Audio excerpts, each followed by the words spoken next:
अभी जो हाल में environmental clearance genetically modified mustard को मिला है, यानी सरसों को मिला है, और जिसको हमारे जो साइंटिस्ट हैं वो ये कह रहे हैं कि भाई अगले आने वाले दिनों के लिए, अगले वाले सालों में ये बहुत बड़ा ब्रेक थ्रू जो है साइंस को मिलेगा।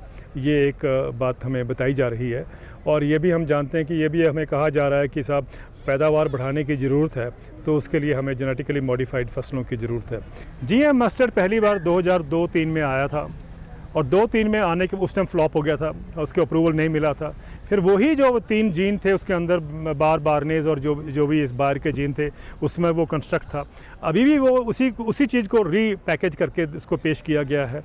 तो अभी जाके 2016 में पहले ये बात हुई, तब भी GEAC ने क्लियरेंस दिया। GEAC ने क्लियरेंस दिया तो रोक दिया गया उसको मंत्री द्वारा, वो तो एक स्टेप हुआ था। और आज सडनली ये इसको लाया गया है, लॉन्च कर दिया गया है। ये कहा जा रहा है कि साहब हमारे देश में हम खाद्यान्न तेल की बहुत कमी रहती है। तकरीबन हम 55 से लेकर 60% जो हम कंज्यूम करते हैं वो बाहर से आयात होता है। तो इसलिए बढ़ाने की ज़रूरत है, पैदावार बढ़ाने की ज़रूरत है। तो इसलिए मस्टर्ड की नई किस्में आएँ जो पैदावार बढ़ाएं। तो उनको ये कहना है कि साहब इससे हमारे देश का जो ऑयल का इंपोर्ट है वो कम होगा। आफ्टर ऑल हम 1,15,000 करोड़ का एडिबल ऑयल हर साल इंपोर्ट करते हैं। तो कॉमन मैन को ये समझ आता है कि अरे भाई हम इतना इंपोर्ट कर रहे हैं तो हम अपने देश में पैदा करें। लेकिन किसानों को तो मैं नहीं इसमें दोष दे सकता, उनको समझ शायद बाद में आएगा। लेकिन जो पढ़े लिखे लोग हैं शहरों में वो भी इस बात का विश्वास करते हैं उसी आर्गूमेंट में। ये इमोशनल आर्गूमेंट है कि साहब हम इतना एडिबल ऑयल इंपोर्ट करते हैं तो हमें पैदा करना चाहिए, क्योंकि वो लोग जानते नहीं कि पैदा करने का तरीका जो है या अपनी आत्मनिर्भरता बढ़ाने का तरीका ये नहीं है। मैं आपको 2-3 उसके उदाहरण देना चाहता हूँ। पहली बात तो ये है कि ये कहा जा रहा है कि ये जो किस्म है DMH11 है। DMH11 एक किस्म का नाम है, जेनेटिकली मॉडिफाइड। DMH मतलब है धारा मस्टर्ड हाइब्रिड। उन्होंने जो DMH11 निकाली है, ये कहा जाता है कि साहब ये 28% ज़्यादा पैदावार देगी। जो उसके आप ट्रायल देखते हैं तो उसमें उन्होंने एक जो वैरायटी है जिसके अगेंस्ट उसको टेस्ट किया है, वो तो सबसे कम पैदावार देने वाली है। अगर आपने ऐसी वैरायटी चुनी है, वरुणा उसका नाम है, उसके आप कंपेयर कर रहे हैं तो आप तो रिकॉर्ड तोड़ दोगे, आप तो ओलंपिक का मेडल भी शायद आपको मिलना चाहिए। लेकिन अगर आप देखो कि ऑलरेडी जो मार्केट में 5 किस्में वैरायटीज़ उपलब्ध हैं, जिसमें DMH सीरीज़ की भी 3 किस्में हैं, हाँ जी, इसमें DMH4 जो है, अगर ये जो वैरायटी DMH11 है इसका 2,600 किलो प्रति हेक्टेयर अगर इसका आउटपुट है, तो जो वैरायटी ऑलरेडी मार्केट में है उसका 3,200 किलो जो है उसका प्रोडक्शन का लेवल है। तो आप 2,600 वाली जो वैरायटी है और 3,200 ज़्यादा आप जानते हैं कि वो पैदावार है, 3,200 वाली से तो आपको आत्मनिर्भरता हो नहीं पाई अभी तक। उससे आप सोचो कि आपका रिकॉर्ड प्रोडक्शन हो जाएगी, ये तो साइंटिफिक अचंबा ही हो सकता है और तो कोई पॉसिबल नहीं है। और ये जो है, क्योंकि वो आप सोचते हैं कि बहुत बड़े साइंटिस्ट, उनको क्वेश्चन नहीं करना चाहिए। मुझे लगता है कि हम सबको सोचना चाहिए कि साइंस जो है वो एक्चुअली सोसाइटी के बेनिफिट के लिए है। साइंस जो है सोसाइटी के बेनिफिट के लिए है, तो सोसाइटी को खड़े होकर उसका सवाल जवाब करना है कि साहब ये मेरे लिए उपलब्ध है कि नहीं है। ये बिल्कुल गलत है कि आपको उन्होंने बताया, आपने विश्वास कर लिया। दूसरा है कि एक सिस्टम ऑफ मस्टर्ड इंटेंसिफिकेशन एक फार्मिंग सिस्टम होता है। आप जानते हैं सिस्टम ऑफ राइस इंटेंसिफिकेशन है, उसी के पैटर्न पे एक सिस्टम ऑफ मस्टर्ड इंटेंसिफिकेशन है। मध्य प्रदेश की ही जो सरकार डिपार्टमेंट है उनका, सरकारी एग्रीकल्चर का, उन्हीं का जो डाटा है वो ये कहता है कि वो 4,200 किलो प्रति हेक्टेयर की पैदावार तो उसमें हुई है। अब मुझे बताइए कि जो पैदावार अभी जो जेनेटिकली मॉडिफाइड किस्म लेके आ रही है, उससे दुगनी पैदावार तो हमारे देश में ऑलरेडी हो रही है। क्या हमारे साइंटिस्टों को ये नहीं करना चाहिए कि वो जहाँ पैदावार ज़्यादा हो रही है उस पर अपनी एनर्जी लगाएं, उस पर फोकस लगाएं? वहाँ तो नहीं करते। अब देखिए हमारे देश में कब हुई थी, आपने किसी यूनिवर्सिटी में कभी कॉन्फ्रेंस देखी है जहाँ पर ये बात होती है सुसाइड्स के बारे, किसानों की आत्महत्याओं के बारे?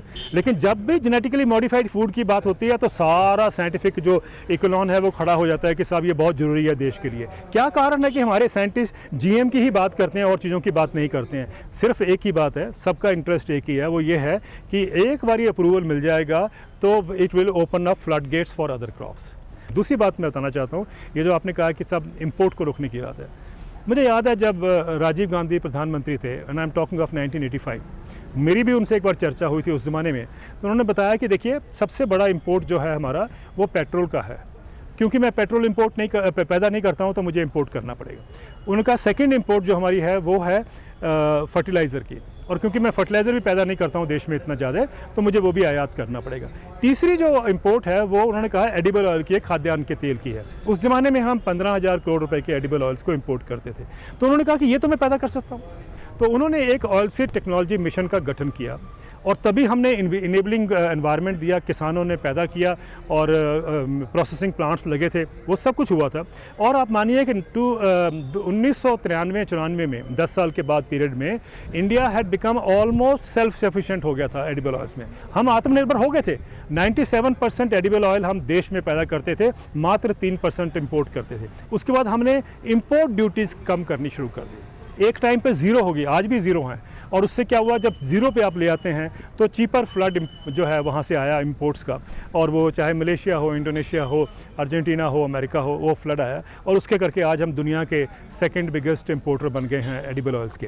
तो वही जो येलो रेवोल्यूशन कहा गया था उसमें, उसको पीली क्रांति, मुझे लगता है कि आज हमें ये जेनेटिकली मॉडिफाइड सीड की जरूरत नहीं है। एक बात हमें जाननी बहुत ज़रूरी है कि ये तो हम सब जानते हैं कि GM कंटेमिनेशन का बहुत बड़ा एक सब्जेक्ट रहा है, दुनिया भर में वो कंटेमिनेशन देखा गया है।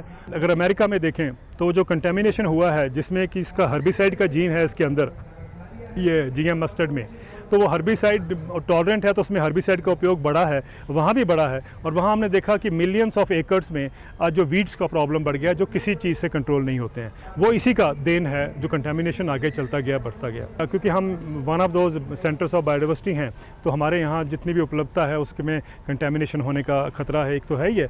लेकिन दूसरा ये कि इसके ह्यूमन हेल्थ के ऊपर इतने सालों से काम हो रहा है दुनिया भर में, और वो सबके सामने है। उसको दोबारा रिपीट करने का मतलब नहीं है, लेकिन उसमें यह है कि उसमें आपके न्यूरोलॉजिकल से लेके आपके ऑर्गन्स के डिसरप्शन, ये सब उसमें हम जानते हैं, उसका डाटा उपलब्ध है, उसकी स्टडीज़ उपलब्ध हैं। लेकिन कहने का मतलब ये है कि हम कहीं ना कहीं इस झांसे में या इस सुनहरे सपने में कि साहब ये जो है हमारी सारी प्रॉब्लम्स का अंत हो जाएगा। प्रॉब्लम्स का अंत नहीं, प्रॉब्लम बढ़ जाएंगे। जब BT कॉटन आया था तो आपको याद होगा एक बात कही गई थी कि इसमें केमिकल पेस्टिसाइड का उपयोग मिनिमाइज़ हो जाएगा या ख़त्म हो जाएगा, आपको याद होगा। उसके 2-1 साल के बाद ही हमने देखा कि जो रेजिस्टेंस था BT कॉटन में अगेंस्ट पिंक बॉल वॉर्म वो टूटना शुरू हो गया। अब तो खैर ऑफिशियली हो गया कि पिंक बॉल वॉर्म जो है उससे कंट्रोल नहीं होता। फिर उसके बाद सेकेंडरी पेस्ट भी आने शुरू हो गए। लेकिन भारत में देखा जाए BT कॉटन के आने बाद प्रति हेक्टेयर 37% की बढ़ोतरी हो गई है पेस्टिसाइड्स के यूसेज में। लेकिन आज देखिए, आज स्टडीज़ ये कहती हैं कि आपका एक्सपोजर होता है पेस्टिसाइड का, आपकी तीसरी जनरेशन में जो उसके हेल्थ इम्पैक्ट्स देखे जा सकते हैं। तीसरी जनरेशन में जेनेटिकली मॉडिफिकेशन में तो ये अभी स्टडीज़ ही नहीं हुई हैं। तो ये जानबूझकर ये स्टडीज़ रुकवाई गई हैं या रोकी गई हैं ताकि जनता को एक भ्रम रहे कि भाई genetically modified food is as healthy और as safe as normal grown food. कि जब BT ब्रिंजल को रोका था तो लोगों की आवाज़ ने रोका था, तो अब GM मस्टर्ड को रोकना है, तब भी लोगों की आवाज़ ही उसको रोक पाएगी। And I think we have the capacity, हम घबराए नहीं, I think we have the capacity to stand up and scientifically we can establish कि ये जो बात कही जा रही है ये बिल्कुल गलत है, और ये हमें सिर्फ एक झुंझलाया जा रहा है या एक तरह का इल्यूजन क्रिएट किया जा रहा है in the name of science. लेकिन द पॉइंट हियर इज़ कि वी मस्ट अंडरस्टैंड कि ये प्रोपेगेंडा से बचें। हम सोचें कि मेरे लिए क्या अच्छा है, मेरे परिवार के लिए क्या अच्छा है, मेरे समाज के लिए क्या अच्छा है। And I think we need to stand up and raise our voice, क्योंकि ये मत भूलें कि आपकी वॉइस अकेली नहीं होती है। आपकी वॉइस, मैंने हर जगह कहा है, 1 + 1 becomes 11, और जब 1 + 1 की जैसे ग्रोथ होती है तो वो मल्टीप्लाई करता है, और वो आवाज़ जो है वो देश का नैरेटिव बन जाती है। तो हमें नैरेटिव इसमें लोगों पे समझदारी का लाना है, सीनियर वॉइसेस का लाना है, और वो ये है कि हम फूड से वो खिलवाड़ ना करें जिसके लिए अगली जनरेशन्स में हमको उसका भुगतान करना पड़े।